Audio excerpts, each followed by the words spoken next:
उपभोग का तात्पर्य ये है कि जब कोई व्यक्ति किसी वस्तु से यूटिलिटी गेन करता है, यूटिलिटी प्राप्त करता है या सेटिस्फैक्शन प्राप्त करता है, तो हम इस प्रक्रिया को उपभोग की श्रेणी के अंतर्गत रखते हैं। अब हम ये देखते हैं कि जो उपभोग हमारा होता है वो बेसिकली डिपेंड किस पर करता है। तो उपभोग जो हमारा सी होता है, इसको हम लोग अधिकतर सी से डिनोट करते हैं। जो उपभोग होता है ये डिपेंडेंट है। ये किस पर डिपेंडेंट है? ये डिपेंडेंट है हमारी इनकम पर, हमारी आय पर। आय पर क्यों निर्भर करता है? ये हमारी आय पर इसलिए निर्भर करता है कि यदि मेरी आय बढ़ती है तो मेरा उपभोग भी बढ़ेगा। मैं ज्यादा वस्तुएं तथा सेवाएं लूंगा और उन वस्तुओं तथा सेवाओं का प्रयोग करूंगा, जिसके परिणाम स्वरूप मेरा उपभोग बढ़ जाए। इसी के अलावा it will be depend upon my habit. मेरे हैबिट पर भी ये डिपेंड करता है। अगर मेरी आदत है चॉकलेट खाने की, तो ये मेरी आदत है, तो हैबिट में अगर मेरी बढ़ती चली जाएगी तो हम लोग उपभोग भी बढ़ाते चले जाते हैं। It will be depend upon nature पर। नेचर पे कैसे डिपेंड है?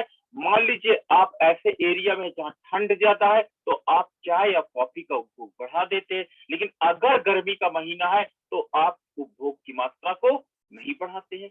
It will be depend upon test पर। ये टेस्ट पर भी निर्भर करता है। टेस्ट पर निर्भर करने का तात्पर्य होता कि आपको कुछ चीजें बहुत टेस्टी लगती है, जैसे मैगी है, तो आप इसका उपभोग बढ़ा देते हैं। तो हमने कहा कि उपभोग जो होता है वो कई तत्वों पर निर्भर करता है। जो हमारा एक व्यक्ति का उपभोग होता है वो कई चरों पर निर्भर करता है, और ये सारे चर जो कहलाते हैं ये स्वतंत्र चर कहलाते हैं।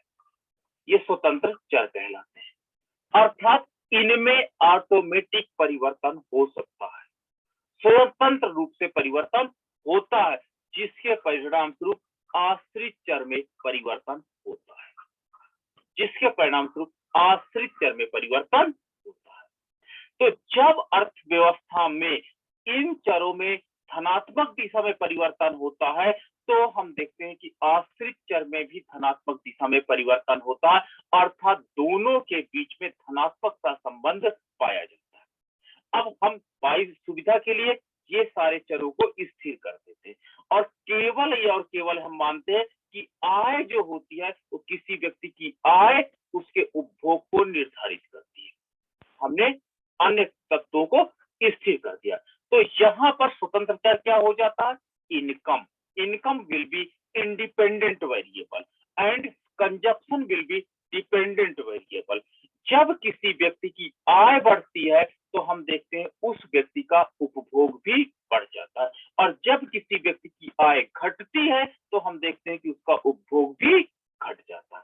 तो इस प्रकार उपभोग जो होता है वो किसी व्यक्ति की आय पर निर्भर करता है। अब हमारे पास बात ये होती है कि जो हमारा उपभोग होता है वो दो प्रकार का उपभोग होता है। C equal to C0 plus CY, ये हमारा एक उपभोग फलन है, जिसमें C0 को हम डिफाइन करने जा रहे हैं। ये है आपका स्वायत्त उपभोग। स्वायत्त उपभोग। स्वायत्त उपभोग एक ऐसा उपभोग है जो आपके आय पर निर्भर नहीं करता है। यानी स्वायत्त उपभोग वो उपभोग है जो आय का फलन नहीं माना जाता है। वही ये आपका दूसरा उपभोग जो होता है वो होता है प्रेरित उपभोग। प्रेरित उपभोग वो उपभोग होता है जो आय का फलन माना जाता है। It is the function of income. तो इन दोनों प्रकार के उपभोग पर हम लोग अब चर्चा करते हैं। सबसे पहले हम बात करते हैं ऑटोनॉमस कंजप्शन की, स्वायत्त उपभोग की। स्वायत्त उपभोग वो उपभोग होता है जो किसी व्यक्ति की आय पर निर्भर नहीं करता है। ठीक है, जब किसी व्यक्ति की आय पर निर्भर नहीं करता है तो ये कौन सा होता है? यानी ये एक विशेष एक व्यक्ति को आवश्यक होता है ये उपभोग। अगर उसकी आय बढ़े या आय घटे, बट इसको व्यक्ति को वो उपभोग अनिवार्य होता है। जैसे अगर आप अर्न नहीं करते हो, इनकम अर्न नहीं करते हो, मान लीजिए आपकी इनकम अभी 0 है, सपोज दैट अभी कुछ ना कुछ उपभोग कर रहे हो? आप बोलोगे यस सर, लगभग 100 रुपए का हम डेली कंज्यूम कर रहे हैं। ये कंजप्शन आपका फूड के रूप में हो सकता है, ये कंजप्शन आपका ब्रेकफास्ट के रूप में हो सकता है, ये कंजप्शन आपका क्लॉथ के रूप में हो सकता है, ये कंजप्शन आपका मोबाइल रिचार्ज के रूप में हो सकता है।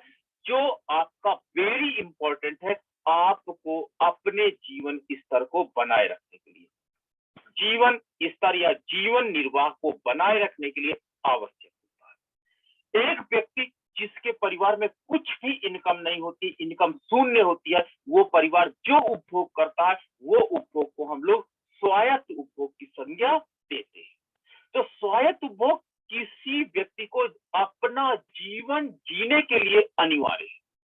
अपना जीवन जीने के लिए अनिवार्य का तात्पर्य कि अगर उसे इतना उपभोग नहीं प्राप्त होगा, आप पूरे दिन में अगर दोनों मीटिंग खाना कम से कम आपको खाना तो चाहिए। तो ये जो C0 है अर्थात दोनों मीटिंग के खाने को अगर मैं ऐड करके 100 रुपी कर देता हूं, तो अगर आपको इनकम कायदे से कम पर डे आपको 100 रुपी की इनकम चाहिए ताकि आप अपने जीवन निर्वाह को संपन्न कर सके। लेकिन अगर 100 रुपए का भी आपको फूड नहीं मिल पा रहा है तो यानी आप स्वायत्त उपभोग को कंटिन्यू नहीं कर पा रहे हैं और आप जीवन निर्वाह नहीं कर पा रहे हैं। तो इस प्रकार कीन्स ने बताया कि स्वायत्त उपभोग वो उपभोग होता है जो किसी व्यक्ति को अपना जीवन संपन्न करने के लिए अनिवार्य होता, इतना उपभोग कम से कम होना चाहिए। ठीक है, अब देखो सपोज दैट आपके पास इनकम जो है वो 100 वो 0 है। अगर आपके पास मान लीजिए इनकम 0 है तो आप कहोगे कि कम से कम मेरे पास इनकम नहीं है लेकिन मुझे 100 रुपए तो चाहिए एक दिन में, 50 रुपए का एक मीटिंग, 50 रुपए का एक मीटिंग खाना पका सकूं ताकि मैं जीवित रह सकूं। अगर आपकी इनकम बढ़ करके 100 हो जाती है तो आप कहते हो कोई बात नहीं, मुझे 100 रुपए चाहिए, मुझे भूख लगी है और मैं अपना पूरे दिन का कंजप्शन मेंटेन करना चाहता हूँ। अगर आपकी इनकम 200 हो जाती है तो भी आप कहते हो स्वायत्त उपभोग मुझे 100 रुपए का तो चाहिए ही चाहिए। तो ये देखिए कि जैसे जैसे आपकी इनकम बढ़ती जाती है स्वायत्त उपभोग का मान नहीं बदलता क्योंकि आपकी ये बेसिक नीड है और बेसिक नीड है और बेसिक नीड होने के कारण क्या होता है इसमें कोई परिवर्तन नहीं आता है। तो ये बेसिक नीड है और ये बेसिक नीड आपको इतना सब पूरे दिन में अपना क्या कहते हैं कंजप्शन को संपन्न करना है। तो इस प्रकार हम कह सकते हैं कि स्वायत्त उपभोग जो होता है वो आय का फलन नहीं होता है। अगर किसी व्यक्ति की आय बढ़े या आय घटे स्वायत्त उपभोग में कोई परिवर्तन नहीं होता। तो हम क्या कहेंगे, स्वायत्त उपभोग एक व्यक्ति का जीवन निर्वाह स्तर बनाए रखने वाला उपभोग है, बनाए रखने वाला उपभोग है। यानी कम से कम आपको इतना उपभोग चाहिए ताकि आप अपना स्टैंडर्ड ऑफ लिविंग यानी अपना जीवन निर्वाह कर सके और ये इनकम पर डिपेंड नहीं करता, आय बढ़े या आय घटे ये स्वायत्त उपभोग में कोई परिवर्तन नहीं आता है। अब हम इसको डायग्राम पे अगर देखें तो डायग्राम में मैंने आधार अक्ष एक्स अक्ष पर मैंने इनकम को लिया है जो स्वतंत्र चर है। आप याद रखना कि स्वतंत्र चर अधिकतर मैटर पे 90% केस में हरदम आधार अक्ष पे रखा जाता है जिसमें परिवर्तन सबसे पहले होता है और डिपेंडेंट वेरिएबल आश्रित चर को हम लोग लंब अक्ष पर रखते हैं जो इन फ्यूचर में परिवर्तित होता रहता है। ठीक है, आप ये याद रखना एक रूल है कि आधार अक्ष पर आपको स्वतंत्र चर रखना है तथा लंब अक्ष पर आपको आश्रित चर रखना जब भी डायग्राम आप बनाओगे। चलिए, ये मेरे पास एक ऑटोनॉमस कंजप्शन रेखा प्राप्त हो जाती है जो आधार अक्ष के समांतर है, जो ये बताती है कि अगर एक व्यक्ति की इनकम 0 है, यहाँ पर आप देखिए ओरिजिन पे इनकम 0 है तो व्यक्ति कहता है कि मुझे कम से कम 100 रुपए चाहिए, मेरी इनकम हो चाहे ना हो ताकि मैं अपना जीवन निर्वाह संपन्न कर सकूं। अगर उसकी इनकम बढ़ करके Y1 हो जाती है, फिर भी वो कहता है कि मुझे 100 रुपए ही चाहिए जीवन निर्वाह संपन्न रखने के लिए। अगर इनकम बढ़ करके Y2 हो जाती है तो हम वो फिर कहता है कि मेरा जीवन निर्वाह स्तर के बराबर संपन्न रखने के लिए 100 रुपये ही चाहिए। इस प्रकार आय बढ़ती जाती है लेकिन स्वायत्त उपभोग नहीं बढ़ता। तो आय बढ़ने के साथ साथ स्वायत्त उपभोग का मान सदैव स्थिर रहता है। इस प्रकार हम कह सकते हैं कि स्वायत्त उपभोग रेखा वो रेखा होती है जो आधार अक्ष के समांतर होती है तथा इसका ढाल शून्य होता है।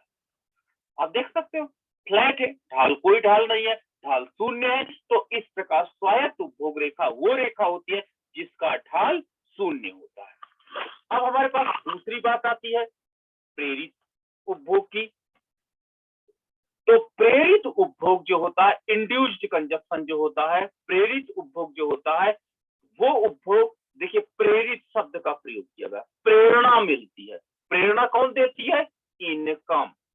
जब किसी व्यक्ति की आय बढ़ती है तो उसका उपभोग भी अगर बढ़े तो हम कहेंगे ये कौन सा उपभोग है? ये प्रेरित उपभोग है। अर्थात हमारा उपभोग जो है C capital small Y is the function of Y, income का फंक्शन।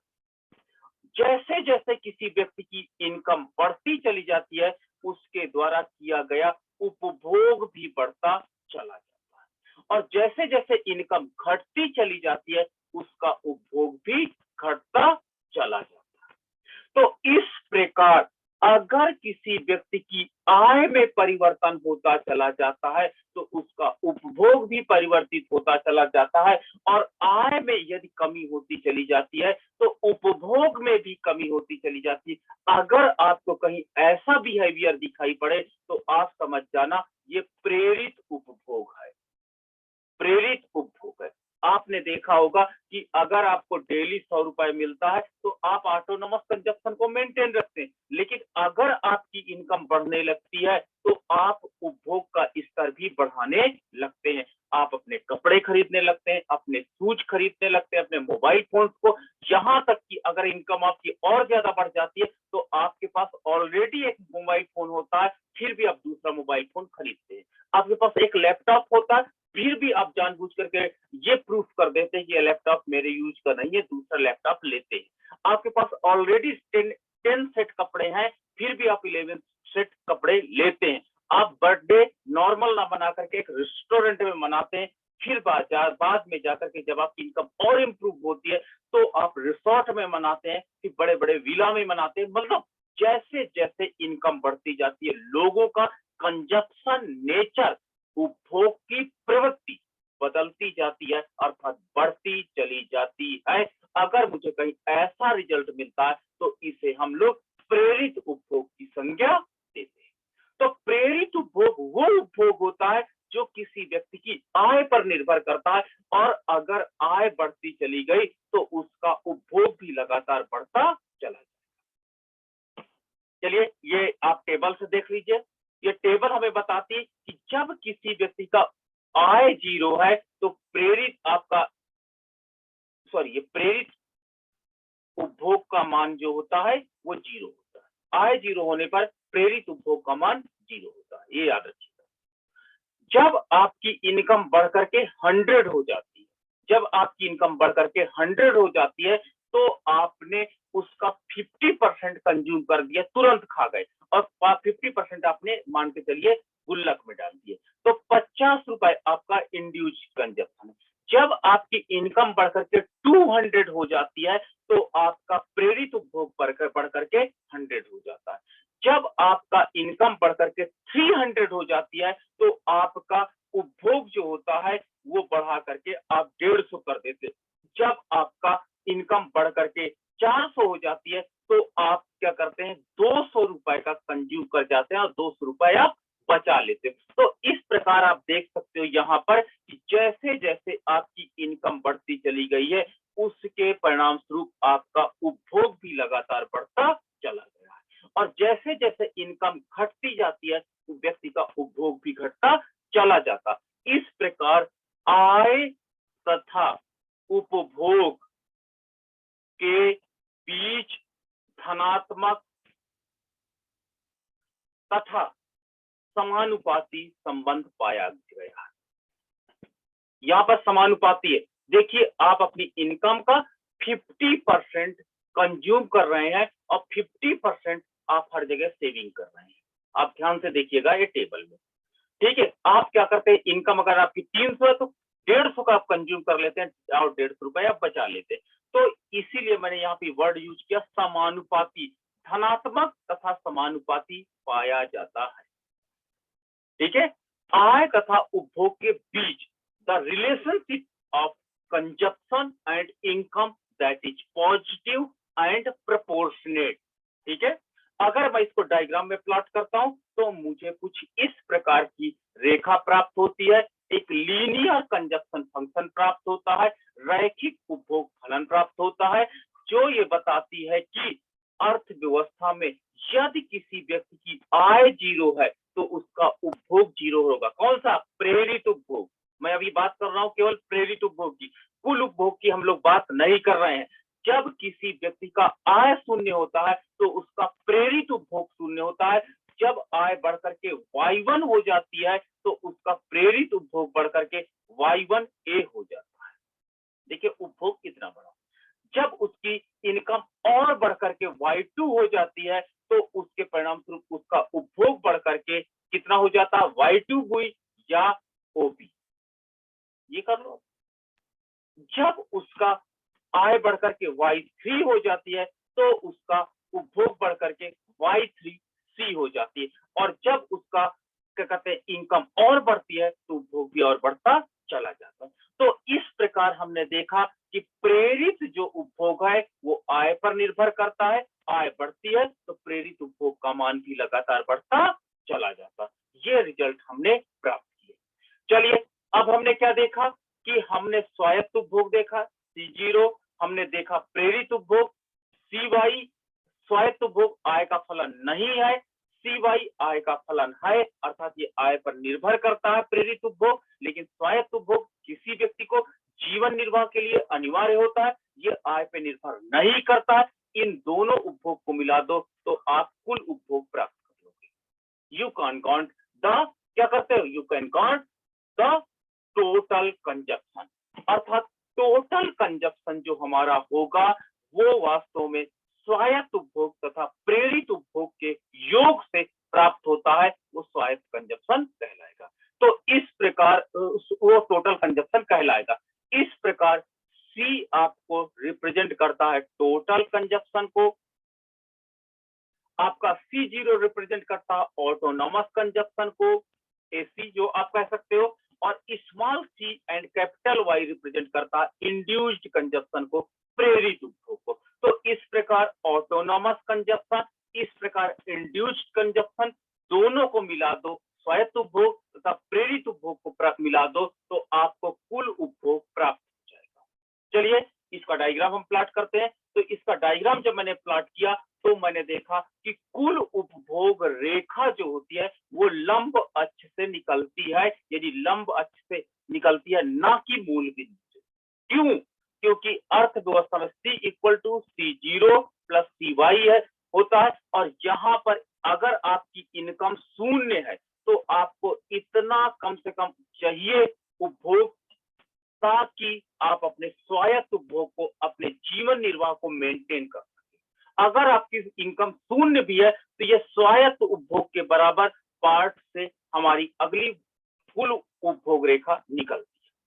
अब देखिए ये क्या होती है, जैसे जैसे आय मेरी बढ़ती जाती है वैसे वैसे मेरा कुल उपभोग लगातार बढ़ता चला जाता है, ठीक है। कुल उपभोग आय बढ़ करके Y2 हो जाती है तो मेरा कुल उपभोग बढ़ करके आपका Y2B हो जाता है।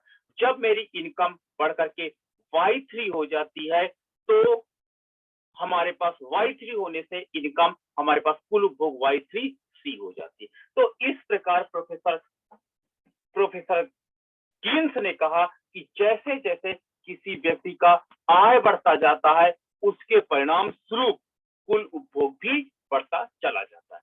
लेकिन यहाँ पे देखिए एक लाइन के रूप में आपका उपभोग फलन प्राप्त हुआ, एक उपभोग वक्र जो हुआ, उपभोग कर्व जो होता है वो एक लीनियर है, इसीलिए इसको लीनियर कंजप्शन फंक्शन की संज्ञा दी गई, रैखिक उपभोग फलन। रैखिक उपभोग फलन की संज्ञा दी गई। रैखिक उपभोग फलन में हमने ये माना कि आप अपनी आय का एक निश्चित भाग या एक समानुपात आपने उपभोग पर खर्च किया, उपभोग पर खर्च किया, अर्थात आपने क्या किया, अपनी आय का एक निश्चित भाग उपभोग पर खर्च करते चले गए। जब आपकी इनकम 0 थी तो आप 100 रुपए खर्च किए, जब आपकी इनकम 100 रुपए थी तो आपने 100 खर्च किए। तो देखिए यहाँ पर आपका 100% खर्च है, लेकिन जब इनकम आपके बढ़ करके क्या हो जाती है, 200 हो जाती है, तो भी अगर आप 200 रुपए खर्च करें तो यह समानुपाती है। जब आपकी इनकम 300 हो जाए और 300 होने के परिणाम स्वरूप अगर आप 300 रुपए खर्च कर दें तो ये रैखिक उपभोग फलन को रिप्रेजेंट करता है। तो प्रोफेसर कीन्स ने कहा, प्रारंभ में तो बताया कि अगर मेरी एमपीसी, मेरी उपभोग करने की प्रवृत्ति अगर स्थिर है तो रैखिक उपभोग फलन प्राप्त होगा, लेकिन बाद में कीन्स ने एक्सेप्ट किया कि जैसे जैसे किसी व्यक्ति की आय बढ़ती जाती है, उपभोग पर किया जाने वाला व्यय लगातार कम होता चला जाता है। तो जब आय के अनुपात में उपभोग कम बढ़ता है, आय जिस अनुपात से बढ़ती है उस अनुपात से उपभोग कम बढ़ता है, तो इसे हम जो प्राप्त होता है वो नॉन लीनियर कंजप्शन फंक्शन कहलाता है। अर्थात जब व्यक्ति की इनकम 100 रुपए है तो वो खर्च करता है 100, देखिए अभी 100% खर्च है। जब इनकम 200 हो जाती है तो भाई उस कितना कंज्यूम करेगा, बहुत खींच के वो कंज्यूम करेगा 150 रुपए अपनी इनकम से। अगर इनकम बढ़कर के 300 हो जाती है तो उसका कंजप्शन इंप्रूव होकर के 200 हो जाता है। तो देखिए लगातार इनके बीच का अनुपात कम होता चला गया, यानी आय जिस अनुपात से बढ़ती है, आय देखिए लगातार डबल ट्रिपल होती चली जाती है, लेकिन उपभोग पर किया गया व्यय हमारा लगातार कम होता चला जाता है। जब हम 400 पर जाते हैं तो यहाँ पर क्या होता है कि हम लोग और कम 250 मान लो खर्च करते हैं, क्योंकि एक व्यक्ति जैसे जैसे आय बढ़ती चली जाती है उपभोग पर किया गया व्यय कम करता चला जाता है। क्यों? क्योंकि वो एक लिमिट पर ही क्या था, उसकी आवश्यकताएं जो है पूरी करती है। उपभोग जो है वो वास्तव में एक लिमिट में है, एक सीमा में है, एक व्यक्ति कितना कंजप्शन करेगा, ठीक है। तो इस प्रकार जैसे जैसे आय बढ़ती जाती है उपभोग पर किया गया व्यय लगातार कम दर से बढ़ता, अर्थात आय तथा उपभोग के बीच समानुपाती संबंध न होकर के गैर अनुपातिक संबंध पाया जाता है। इसीलिए इस प्रकार का प्रोफेसर कीन्स ने बताया कि जब किसी व्यक्ति का आय बढ़ती है तो जिस अनुपात में आय बढ़ती है उस अनुपात से कम अनुपात में उपभोग बढ़ता है, इसलिए नॉन लीनियर कंजप्शन फंक्शन गैर रैखिक उपभोग फलन हमें प्राप्त होता है। ये देखिए आप डायग्राम, ये आपका देखिए प्रारंभ में आपकी इनकम 0 है तो आप स्वायत्त उपभोग के बराबर आप उपभोग कर रहे हैं, दैट इज ऑटोनोमस कंजप्शन, ये आपका ऑटोनोमस कंजप्शन है। जब आपकी इनकम बढ़ करके Y1 C1 हो जाती है, Y1 C1 हो जाती है, तो उसके परिणाम स्वरूप जब आपकी इनकम कितनी हो जाती है, OY1 हो जाती है। जब आपकी इनकम OY1 हो जाती है तो आपका उपभोग पर खर्च कितना है, Y1 C1 है, इतना है। जब आपकी इनकम बढ़ करके Y1 Y2 हो जाती है, देखिए आपकी इनकम बढ़ करके Y2 हो जाती है तो उसके परिणाम स्वरूप आपका उपभोग देखिए पहले से बढ़ गया। लेकिन आप देखिए यहाँ पर रेशियो, पहले आपका इनकम इतनी थी तो उपभोग इतना था, लेकिन अब देखिए इनकम आपकी बढ़ी इतनी, उपभोग का मान बढ़ा लेकिन पहले से कम बढ़ा।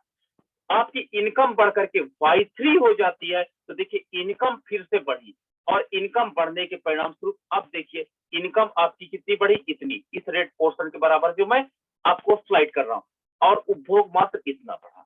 तो आपने देखा कि समान रूप से आय बढ़ने के परिणाम स्वरूप उपभोग पर किया गया व्यय लगातार कम होता चला जाता है। तो इस प्रकार हम कह सकते हैं ये गैर अनुपातिक यानी गैर या अरैखिक उपभोग फलन है, फलन है। और अरैखिक उपभोग फलन हमें ये दर्शाता है कि जैसे जैसे आय बढ़ती है, आय उस अनुपात में उपभोग, उस जिस अनुपात से आपकी आय बढ़ती है उस अनुपात से कम अनुपात में आपका उपभोग बढ़ता है। तो ये आपका क्या हो जाएगा, अरैखिक उपभोग फलन की संज्ञा हम इसको देते हैं। अब हमारे पास पॉइंट्स आते हैं। दूसरे पॉइंट है what is APC and what is MPC. औसत उपभोग प्रवृत्ति क्या है, औसत उपभोग प्रवृत्ति क्या है, ठीक है, और सीमांत उपभोग प्रवृत्ति क्या है, सीमांत उपभोग प्रवृत्ति क्या है, ठीक है। औसत उपभोग प्रवृत्ति और सीमांत, एक व्यक्ति की प्रवृत्ति का मतलब होता है आदत। औसत आपकी आदत क्या है, उपभोग पर व्यय करने की, और सीमांत आदत क्या है, यानी जब कि आपके आय बढ़े तो आप उपभोग में किस रेशियो में परिवर्तन करते हैं, वो सीमांत उपभोग प्रवृत्ति यानी अंतिम इकाई के उपभोग में बदलाव की आदत क्या है। इन आदतों का हम लोग अध्ययन करते हैं, ठीक है। औसत उपभोग प्रवृत्ति तथा सीमांत उपभोग प्रवृत्ति के बीच में हम लोग चलो अध्ययन करने चलते हैं, ठीक है। तो औसत उपभोग प्रवृत्ति हमको ज्ञात करने के लिए, एपीसी ज्ञात करने के लिए आप कुल उपभोग को कुल आय से डिवाइड कर दीजिए, कुल उपभोग को कुल आय से डिवाइड कर दीजिए, आपको क्या मिल जाएगा, औसत उपभोग प्रवृत्ति यानी एवरेज प्रोपेंसिटी टू कंज्यूम प्राप्त करने के लिए टोटल कंजम्पशन में से टोटल इनकम को डिवाइड कर दीजिए। आप क्या कर दीजिए, डिवाइड कर दीजिए। तो इस प्रकार आपका एपीसी प्राप्त हो जाएगा, औसत उपभोग प्रवृत्ति प्राप्त हो जाएगी। और एमपीसी क्या है, हमने बताया मार्जिनल। मार्जिनल का मतलब होता यदि आपके आय में परिवर्तन हो, लास्ट में आपकी आय में परिवर्तन हो तो आपके उपभोग में कितना परिवर्तन होता है उसका रेशियो दिखाता है एमपीसी। यानी आय में परिवर्तन, आय में परिवर्तन और उपभोग में परिवर्तन, तो उपभोग में परिवर्तन। इस प्रकार देखिए कि जब किसी व्यक्ति की आय में परिवर्तन होता है तो उस व्यक्ति के उपभोग में क्या परिवर्तन होता है, द रेशियो बिटवीन, इनके बीच का अनुपात कहलाता है MPC, marginal propensity to consume, सीमांत उपभोग प्रवृत्ति कहलाती है। चलिए एक एग्जांपल देख लेते हैं। मान लीजिए आपकी 1000 रुपए इनकम है। कितनी इनकम है, 1000 रुपए, ठीक है। आपकी 1000 रुपए इनकम है और आपका उपभोग 500 रुपए है। आप अपने कितना उपभोग कर देते हैं, 500 रुपए। तो कुल इनकम आपकी कितनी है, 1000, कुल उपभोग कितना आपका, 500। एपीसी की गणना करो, तो एपीसी की गणना के लिए आप कुल उपभोग कितना है, 500 बटे 1000। तो आप क्या कर दोगे, इन दोनों को आप डिवाइड करोगे तो आपको मिलेगा 0.5, दैट इज एपीसी। ये एवरेज प्रोपेंसिटी टू कंज्यूम है, अर्थात एपीसी का मान 0.5 होता है। अर्थात अपनी इनकम का आप 50% कंजप्शन पर खर्च करते हैं एंड 50% रेस्ट ऑफ अमाउंट को आप बचाते हो। इसलिए आपका एपीसी का मान कितना आया, 0. ये 1 से बड़ा मान नहीं होता, इसका मान सदैव 0 से 1 के बीच में ही मूव करेगा। जितना जैसे 0.8 आ जाएगा तो 80% आप उपभोग पे खर्च कर रहे हो। अगर 0.9 आ जाएगा तो 90% आप उपभोग पे खर्च कर रहे हो। अगर यहाँ पे एपीसी का मान 1 आ गया तो मतलब आप 100% अपनी इनकम को कंजप्शन पे खर्च कर रहे हो। और अगर एपीसी का मान 0 आ गया तो आप 0% खर्च कर रहे हो, लेकिन ये कभी 0 नहीं होता है। क्यों, अपना जीवन निर्वाह इस तरह आप नहीं बनाए रखोगे, ठीक है। तो आप एपीसी की गणना करने सीख गए। चलो अब एमपीसी का सीखते हैं। मान लीजिए आपकी इनकम, प्रारंभिक इनकम 1000 है, आपका कंजप्शन, प्रारंभिक कंजप्शन 500 है। आपकी इनकम बढ़ करके कितनी हो जाती है, आपकी इनकम बढ़ करके हो जाती है 2000। तो आपका उपभोग बढ़ करके मान लीजिए बढ़ हो जाता है कितना 8। आपकी इनकम में परिवर्तन होकर के 2000 हो जाता है, जिसके परिणाम स्वरूप आपने उपभोग बढ़ा करके कितना कर दिया, आपने 800 कर दिया। तो चलो आय में परिवर्तन देखिए, इसमें साफ साफ लिखा एमपीसी कैलकुलेट करने के लिए आय में परिवर्तन और उपभोग में परिवर्तन का रेशियो है। तो आय में परिवर्तन कितना हुआ, तो आय में परिवर्तन निकालने के लिए डेल्टा वाई निकाला जाता। डेल्टा वाई निकालने के लिए y2 माइनस y1, ये आय में परिवर्तन है। सेकंड जो इनकम है उससे प्रीवियस इनकम को आप माइनस कर दो, तो क्या हो जाएगा 2000 माइनस 1000 इज इक्वल टू 1000। ठीक है, तो इस प्रकार डेल्टा वाई यानी इनकम में कितना परिवर्तन हुआ, 1000 का हुआ परिवर्तन। चलिए डेल्टा सी का मान निकालिए। उपभोग में परिवर्तन को हम लोग कैलकुलेट करने जा रहे हैं, तो उपभोग में परिवर्तन कैसे निकलेगा कि देखिए दूसरी उपभोग की मात्रा यानी C2 minus C1 equal to 800 minus 500 equal to 300। आपका 300 क्या हो जाता है, ये 300 आपका डेल्टा सी हो जाता है। ठीक है, ये उपभोग में परिवर्तन है। चलिए अब आप क्या करते हैं कि marginal propensity to consume calculate करने के लिए 300 बटे आप क्या करेंगे 1000, 300 बटे 1000 कर देंगे, तो मतलब 0.3 हो जाएगा। अर्थात जब आपकी आय में परिवर्तन हुआ तो उसके बाद आपके उपभोग में 30% का परिवर्तन दिखाई पड़ा। ठीक है, सीमांत का मतलब आपको मैंने बताया अंतिम इकाई में परिवर्तन के परिणाम स्वरूप आय में यदि परिवर्तन होता है तो उपभोग में परिवर्तन किस दिशा में होता उसे एमपीसी दर्शाएगी। ठीक है, और एपीसी कुल आय तथा कुल उपभोग के बीच के रिलेशनशिप को दर्शाया जाता है, ये आप याद रखिएगा। ठीक है, तो अब हम देखते हैं कि एवरेज प्रोपेंसिटी टू कंज्यूम, औसत उपभोग प्रवृत्ति को अभी मैंने देखा कि कुल उपभोग में से कुल आय को अगर आप डिवाइड कर देंगे तो आपका total consumption upon total income है। ये total consumption upon total income है, तो एपीसी आपको ज्ञात हो जाएगी। और मार्जिनल प्रोपेंसिटी टू कंज्यूम का मतलब होता है कि delta C upon delta Y. Delta का मतलब होता है आय में यदि कोई परिवर्तन होता है तो उपभोग में क्या परिवर्तन हुआ उसका रेशियो बताता है। ये आप याद रखिएगा फार्मूला एग्जाम, ये परिवर्तन की दर को बताता है। परिवर्तन के परिणाम स्वरूप अनुपात में क्या संबंध है, अनुपातिक संबंध को बताता है। ये परिवर्तन के विदाउट अनुपातिक संबंध को बताता है, अनुपातिक संबंध को बताता है। क्लियर है, टोटल एंड सीमांत।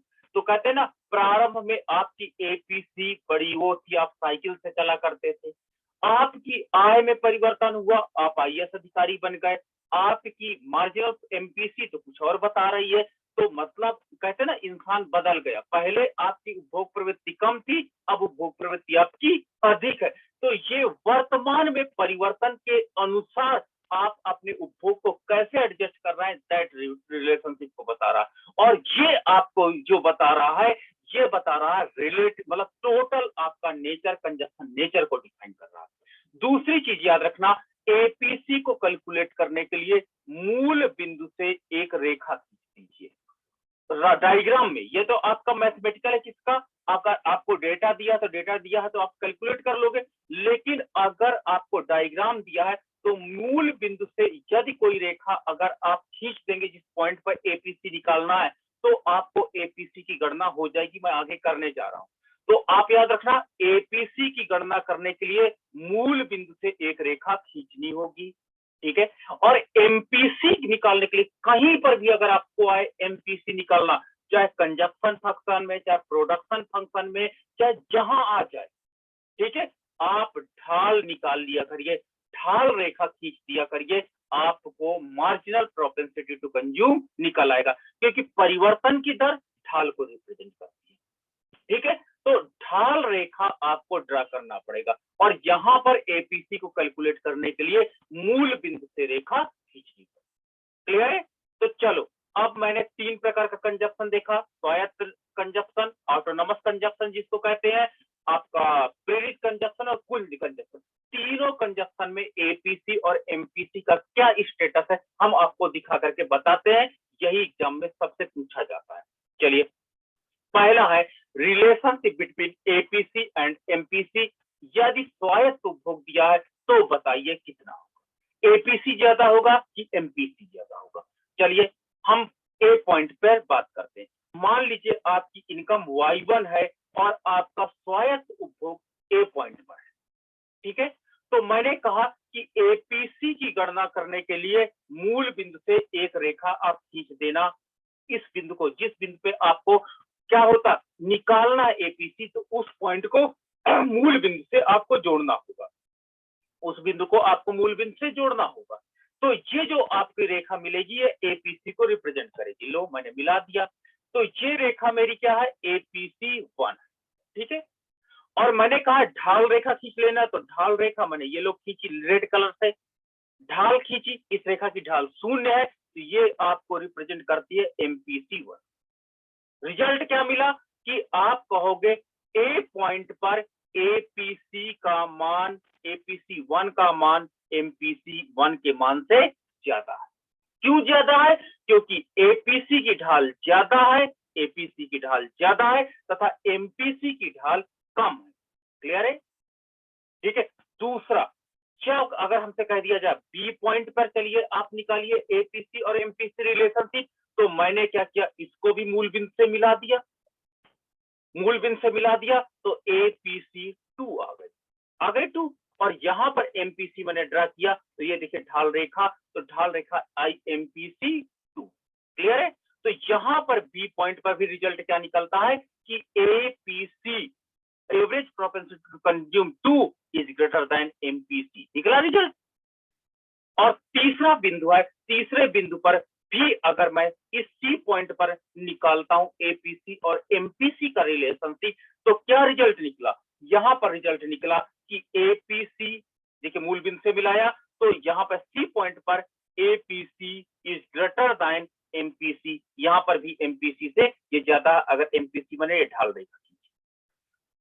टोटल रिलेशनशिप क्या है कि जैसे जैसे आय बढ़ती जाती है, जैसे जैसे आय बढ़ती जाती है, एपीसी का मान लगातार कम होता चला जाता है। आप देख रहे हो एपीसी लगातार, एपीसी की ढाल लगातार कम होती चली जाती है, तो एपीसी कॉन्टिन्यू डिक्लाइन करती चली जाती है। लेकिन एमपीसी का देखिए ढाल सदैव बराबर रहता है, तो एमपीसी स्थिर रहती है। आपका ये एक रिजल्ट मिल गया। एग्जाम में यही पूछा जाता है और सबसे ज्यादा लोग परेशान होते हैं।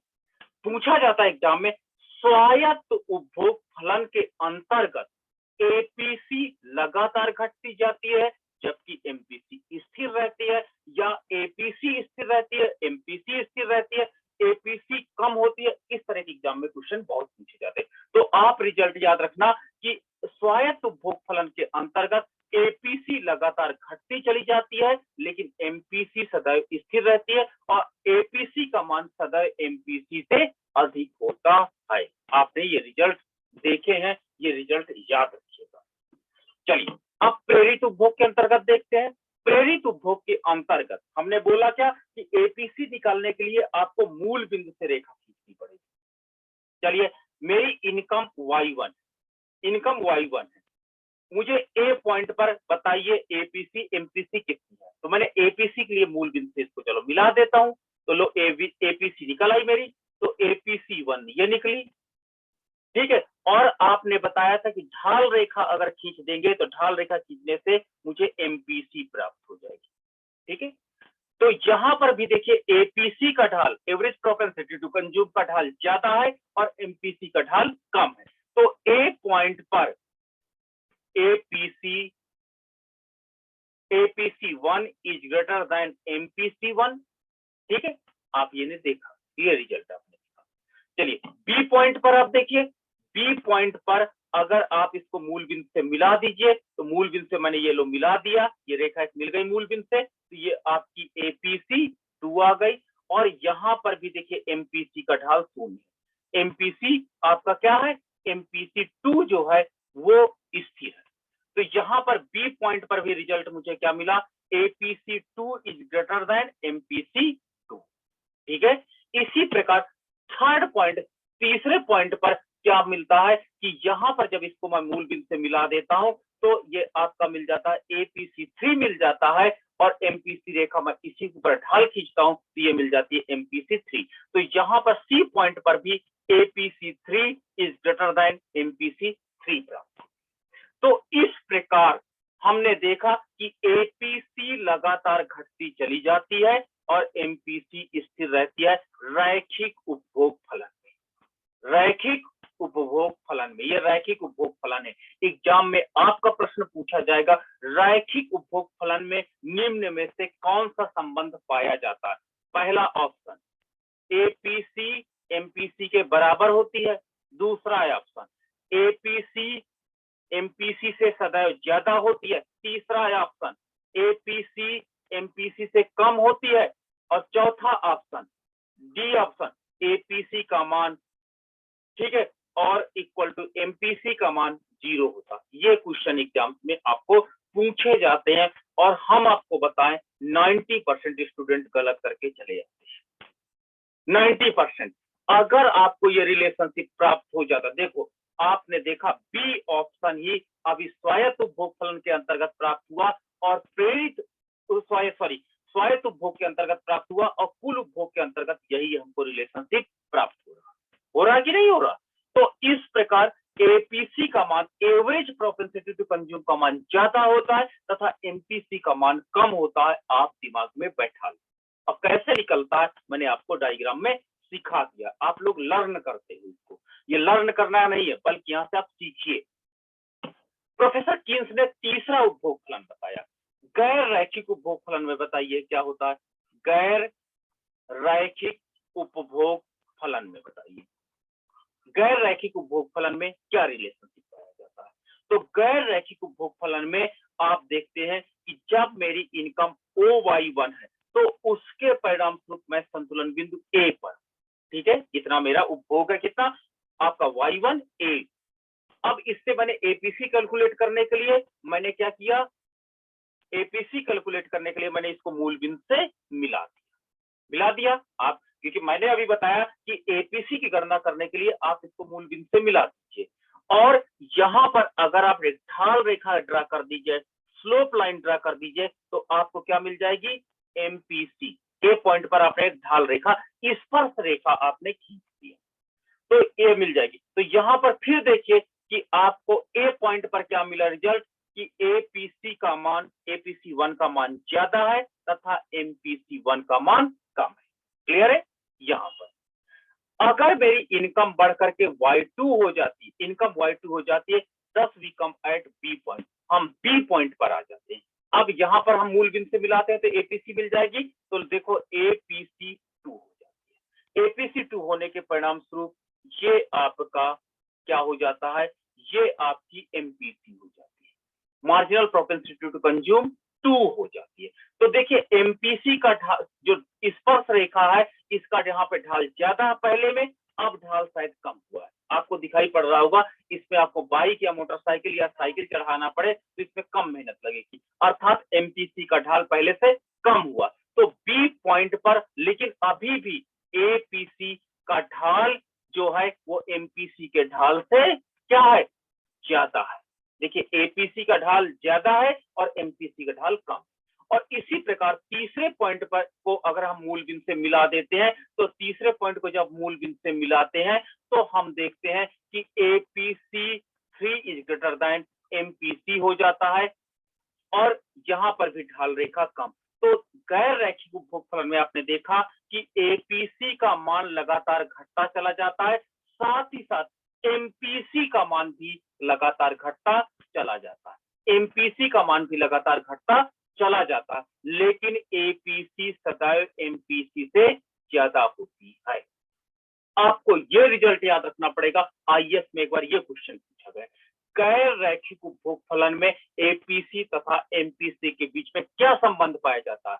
तो वहां पे ऑप्शन दिए गए थे, APC भी गिरता है, MPC भी गिरता है, लेकिन APC की अपेक्षा MPC कम तेजी से गिरता है। तो आप यहाँ पर देख सकते हैं रैखिक फलन के अंतर्गत MPC कभी नहीं गिरता, स्थिर रहता है, एमपीसी आपने देखा होगा। तो रिजल्ट, अब मैं रिजल्ट लिख देता हूं। सबसे पहले रैखिक उपभोग फलन। रैखिक उपभोग फलन में क्या होता है, एवरेज प्रोपेंसिटी टू कंज्यूम गिरता जाता है और एमपीसी क्या होती है, स्थिर रहती है। आपने देखा होगा एमपीसी यानी रेखा का ढाल लीनियर है, रैखिक है, इसलिए एमपीसी का मान स्थिर रहता है। लेकिन एवरेज प्रोपेंसिटी टू कंज्यूम हर जगह पर मार्जिनल प्रोपेंसिटी टू कंज्यूम से ज्यादा है, यानी औसत आपकी खर्च करने की प्रवृत्ति ज्यादा होती है सीमांत प्रवृत्ति की अपेक्षा।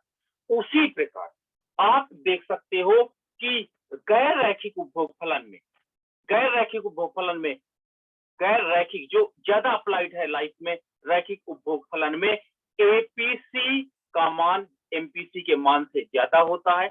एपीसी का मान एमपीसी के मान से ज्यादा होता है, लेकिन एपीसी का मान एमपीसी के मान से ज्यादा होता है, लेकिन एपीसी का मान कम होता जाता है और एमपीसी का मान भी लगातार कम होता चला जाता है। तो ये रिलेशनशिप आपको प्राप्त हुए और इन रिलेशनशिप को आपको याद रखना होगा। डायग्राम से मैंने आपको समझाया भी, ये एग्जाम में थोड़ा सा डिफिकल्ट क्वेश्चन की श्रेणी में आते हैं, बट आपको अगर ये सॉल्व करना आ जाएगा तो आपका उपभोग चैप्टर से कोई भी प्रश्न ऐसा नहीं होगा। 5 क्वेश्चन आएंगे, पांचों क्वेश्चन आप सॉल्व कर सकते हो। ठीक है, तो इसको अच्छे से आपको एक बार समझना होगा। ठीक है, तो आज हमने आपको समझाया क्या क्या। सबसे पहले आपको समझाया उपभोग क्या होता है, फिर हमने आपको समझाया स्वायत्त उपभोग क्या होता है, ऐसा उपभोग जो आय से जुड़ा हुआ नहीं होता है। तीसरा हमने समझाया प्रेरित उपभोग क्या होता है, ऐसा उपभोग जो आय से जुड़ा हुआ होता है। फिर इन दोनों को मिलाकर के मैंने आपको समझाया कुल उपभोग क्या होता है। फिर आपको मैंने तीसरी चीज गैर रैखिक उपभोग फलन के विषय में बताया, गैर रैखिक उपभोग फलन के विषय में बताया। पांचवा मैंने बताया एपीसी कैसे कैलकुलेट की जाती है, कुल उपभोग में से कुल आय को डिवाइड कर देते हैं। एमपीसी कैसे कैलकुलेट की जाती है, कुल आय में जो परिवर्तन होता है डेल्टा वाई और कुल उपभोग में जो परिवर्तन होता है उसका रेशियो निकाला जाता है। तो इस प्रकार से हम देख सकते हैं कि किस प्रकार से परिवर्तन हमको प्राप्त होता है। तो यहाँ पर हमने उपभोग के चैप्टर इतना ही है और आपको लगभग मैंने सारे पॉइंट पर डिस्कशन कर दिए। अब आपके प्रश्न